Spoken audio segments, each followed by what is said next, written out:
अस्सलामुअलैकुम friends, welcome back to my channel. आज का हमारा टॉपिक है सेप्ट्रान। आज हम बात करेंगे कि सेप्ट्रान क्या है और इसके क्या क्या इस्तेमाल हो सकते हैं। प्रेगनेंसी और डोज की बात करेंगे और लास्ट में हम इसके साइड इफ़ेक्ट्स के बारे में बात करेंगे। सेप्ट्रान ये एक ब्रॉड स्पेक्ट्रम एंटीबायोटिक मेडिसिन है और ये टैबलेट और सिरप दोनों फॉर्म्स में अवेलेबल है। जो सेप्ट्रान टैबलेट है ये दो तरह की होती है। एक होती है सेप्ट्रान प्लेन और एक होती है सेप्ट्रान डीएस। और जो सेप्ट्रान सिरप है ये भी दो तरह का होता है। एक होता है सेप्ट्रान प्लेन और एक होता है सेप्ट्रान डीएस। और इनमें जो फार्मूला यूज़ हुआ है उसका नाम है कोट्राइमोक्साजोल। और कोट्राइमोक्साजोल जो है इसमें दो फार्मूले होते हैं। एक होता है सल्फामिथोक्साजोल और दूसरे का नाम है ट्राइमेथोप्रिम। ये दो फार्मूले जब मिलते हैं तो फिर बनता है कोट्राइमोक्साजोल। ये था सेप्ट्रान टैबलेट और सिरप का इंट्रोडक्शन। अब हम इनके यूजेस के बारे में बात करते हैं कि वो कौन सी ऐसे कंडीशंस हैं जिनमें आप सेप्ट्रान टैबलेट या फिर सिरप का यूज़ कर सकते हैं। सेप्ट्रान टैबलेट को आप निमोनिया में यूज़ कर सकते हैं।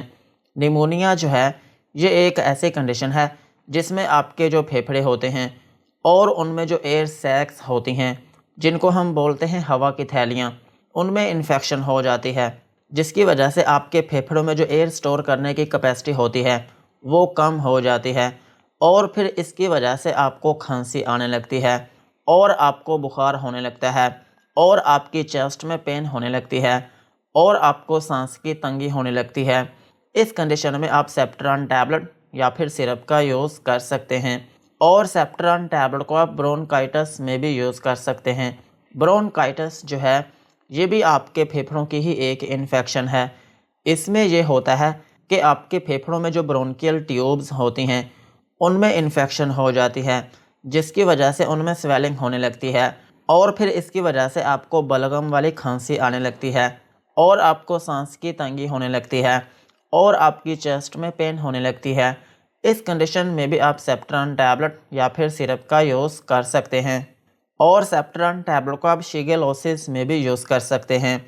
शिगेलोसिस जो है ये एक बैक्टीरियल इन्फेक्शन है और ये होती है आपकी आंतों में।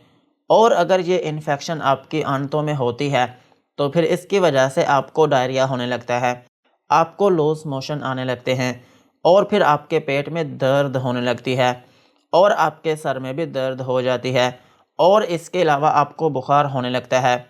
और इसकी एक अहम अलामत ये होती है कि आपको बार बार पखाने की हाजत होती है, लेकिन जब आप वॉशरूम जाते हैं तो फिर उस टाइम आपको स्टूल आता भी नहीं है।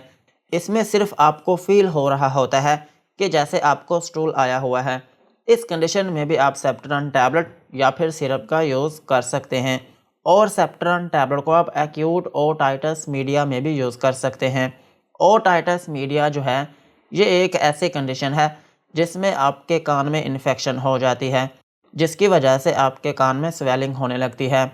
और ये कंडीशन तब होती है जब आपके कान में कोई दाना हो या फिर आपके कान में कोई फिंसी हो या फिर आपके कान में पानी चला गया हो, तो फिर इसकी वजह से ये कंडीशन आपके कान में हो सकती है। इस कंडीशन में भी आप सेप्ट्रान टैबलेट या फिर सिरप का यूज़ कर सकते हैं। और सेप्ट्रान टैबलेट को आप ट्रैवलर्स डायरिया में भी यूज़ कर सकते हैं। ट्रैवलर्स डायरिया जो है ये भी एक किस्म का डायरिया ही है। इसमें आपको लूज मोशन आना शुरू हो जाते हैं, लेकिन ये कंडीशन तब होती है जब आप गंदा पानी पीते हों। किसी एक जगह से दूसरी जगह पर अगर आप जाते हैं तो उस जगह का अगर पानी ठीक नहीं होता या फिर वहाँ से आप कोई खाना ऐसा खा लेते हैं कि जिसकी वजह से आपकी बॉडी में ये कंडीशन हो सकती है। सो इस कंडीशन में भी आप सेप्ट्रान टैबलेट या फिर सिरप का यूज़ कर सकते हैं।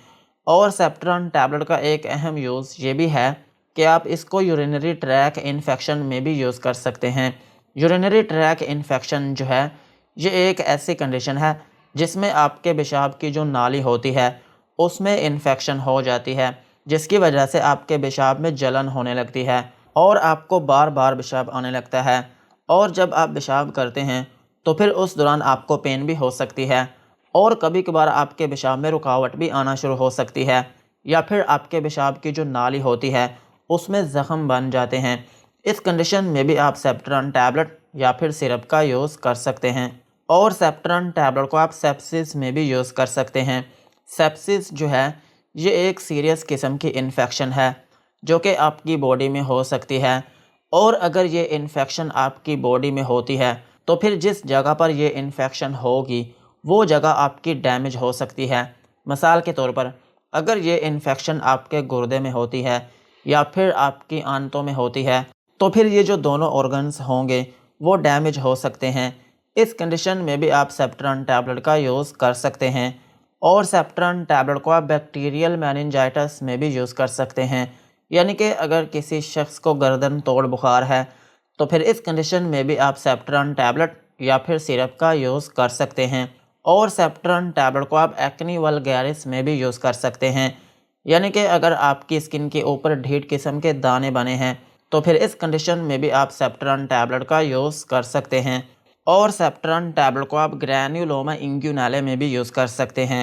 ग्रैन्युलोमा इंग्यूनाले जो है ये एक बैक्टीरियल इन्फेक्शन है जो कि आपके जेनिटल ऑर्गन्स में होती है, यानी कि आपके जो हिप्स हैं या फिर आपके पेशाब का जो सारा निज़ाम है ये इन एरियाज़ में होती है।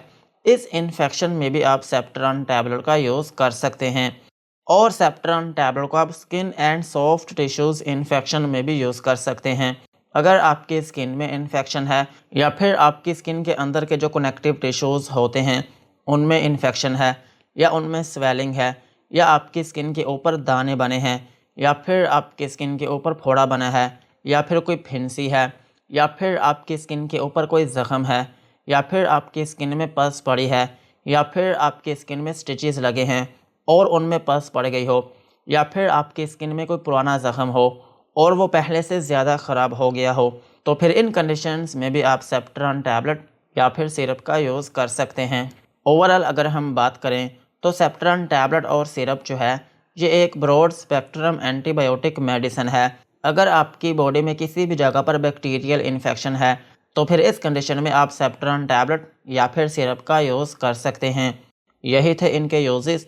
अब हम इनकी डोज के बारे में बात करते हैं। अगर आपकी एज 18 साल से ज़्यादा है तो फिर आप इसकी डबल स्ट्रेंथ की जो एक टैबलेट है दिन में 2 मरतबा यूज़ कर सकते हैं। और अगर हम बात करें इसकी सिंपल वाली टैबलेट की तो सिंपल वाली जो टैबलेट है ये दिन में आप 3 से 4 मरतबा तक यूज़ कर सकते हैं। और अगर हम बात करें बच्चों की तो बच्चों में यूज़ किया जाता है सिरप। अगर आपके बच्चे की एज 2 से 5 साल है तो फिर आप उसको सिंपल वाला सिरप यूज़ करवा सकते हैं। और अगर आपका बच्चा 6 साल से बड़ा है या फिर 8 साल का है या फिर 12 साल का है तो फिर इस कंडीशन में आप उसको सेप्ट्रॉन डी सिरप यूज़ करवा सकते हैं। और इसमें एक अहम बात यह है कि अगर आपका बच्चा 2 माह से कम है या फिर 2 माह का है तो फिर उसको ये मेडिसिन यूज़ ना करवाएं। और अगर हम बात करें प्रेगनेंसी की तो प्रेगनेंसी में ये FDA कैटेगरी डी में फॉल करती है, जिसका मतलब ये है कि ये मेडिसिन प्रेगनेंसी में सेफ़ नहीं है। प्रेगनेंसी में इस टैबलेट और सिरप को यूज़ ना करें। और ब्रेस्ट फीडिंग मदर्स जो हैं उनमें भी ये टैबलेट रिकमेंडेड नहीं है, लेकिन फिर भी अगर ज़्यादा ज़रूरत पड़ती है तो फिर आप इसको अपने डॉक्टर के मशवरे के साथ यूज़ कर सकती हैं। लेकिन इसमें एक अहम बात यह है कि अगर आपकी प्रीमैच्योर बर्थ है या फिर आपके बच्चे को यरकान है तो फिर ब्रेस्ट फीडिंग मदर्स भी इस टैबलेट को यूज़ नहीं कर सकती। यही थी इसकी डोज। अब हम इनके साइड इफ़ेक्ट्स के बारे में बात करते हैं कि अगर आप सेप्ट्रॉन टैबलेट या फिर सिरप का यूज़ करते हैं तो आपको क्या क्या नुकसानात हो सकते हैं। सेप्ट्रॉन टैबलेट को यूज़ करने से आपको हाइपर सेंसिटिविटी रिएक्शन हो सकता है, यानी कि आपकी स्किन के ऊपर रैशेस या फिर उसमें एलर्जी हो सकती है। और आपको नोज़िया या फिर वॉमिटिंग हो सकती है, यानी कि आपको उल्टी या फिर मतली आना शुरू हो सकती है। और आपको डायरिया हो सकता है, यानी कि लूज मोशन आना शुरू हो सकते हैं। और आपके पेट में दर्द हो सकती है। और आपको डिज़ीनेस हो सकती है, यानी कि थोड़ी बहुत नींद आना शुरू हो सकती है। और आपके सर में दर्द हो सकती है। और आपको कॉन्स्टिपेशन हो सकती है। यही थे सेप्ट्रॉन टैबलेट और सिरप के uses, dosages and side effects. आज की वीडियो को यहीं पर ख़त्म करते हैं। वीडियो अच्छी लगी हो तो चैनल को सब्सक्राइब करें एंड बेल आइकन को प्रेस करें।